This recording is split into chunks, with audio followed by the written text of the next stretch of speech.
I've been growing watermelons for several years now. If there's one thing that Southerners know, it's how to grow watermelons. Today I'm going to give you some simple tricks on how to grow them in your backyard vegetable garden. Now they're not the easiest or the simplest crop to grow, but if you follow these simple tips, you can be successful too. The best thing to do is to plant on what we call new ground, or ground that has not been farmed or gardened in a pretty good while. And the reason for that is for disease control, root knot nematodes, and also weed control.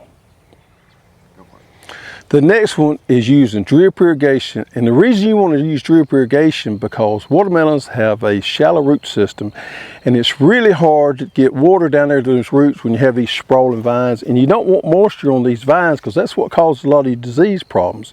So having that drip irrigation underneath that plant so that you can water pretty frequently, and also you can put your nutrients through there, is a game changer. Now once these watermelon vines start running, it's really hard to get in there and do any fertilization.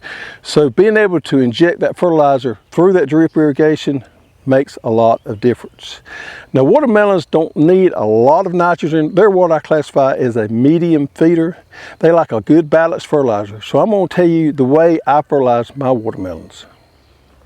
Before I plant my watermelons, about a week to 10 days, I like to incorporate our complete organic fertilizer into the soil and let it start breaking down so it's available to the plant. Now once I transplant my watermelons on my drip tape, after that I start feeding it with a 20-20-20. And that's a good balanced fertilizer because watermelons love a good balanced fertilizer. I always, every time I fertilize, I put that micro boost in there because sulfur and boron is also really important to watermelons. Now once those watermelon vines start to run, that's when I come in there and I side dress with calcium nitrate, because calcium is also another important element to growing watermelons. So I got my calcium nitrate side dressed before they start to run, and then once they start to run, I go back to my injector and I start feeding again through my injector, through my drip tape with my 20-20-20 and my micro boost. And what I'm doing, I'm feeding that plant all the way through so it's got plenty of nutrients, and I have these nice green leaves, and better than that, we're growing these nice watermelons. Blossom end rot is also a major factor with watermelons, just like it is tomatoes. So that's the reason it's important to make sure that plant has calcium. Now, our complete organic fertilizer that we do as a pre-plant is loaded with calcium, so we got it there for the plant from the get-go. And also, when we side dress with that calcium nitrate, we're giving it some more calcium, so when those plants run and start putting on the fruit, it's there. The drip irrigation moves that calcium into the plant, so that helps keep us growing these nice, pretty watermelons.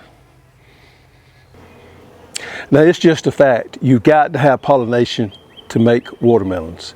Now I don't have enough natural pollinators, so what I do is I supplement them with honeybees, which are great at pollinating those watermelons.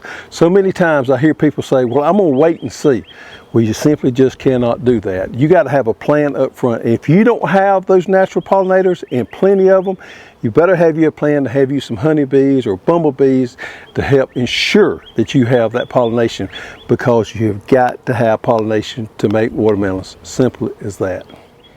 So the three tricks are rotation, good balanced fertilizer, 3 to 4 pounds or units of nitrogen per 1,000 square feet, a good balanced fertilizer with your micro and your minor nutrients, and also a good pollination plan. So if you want to know more about our products, or you want to learn more about vegetable garden, check out these videos.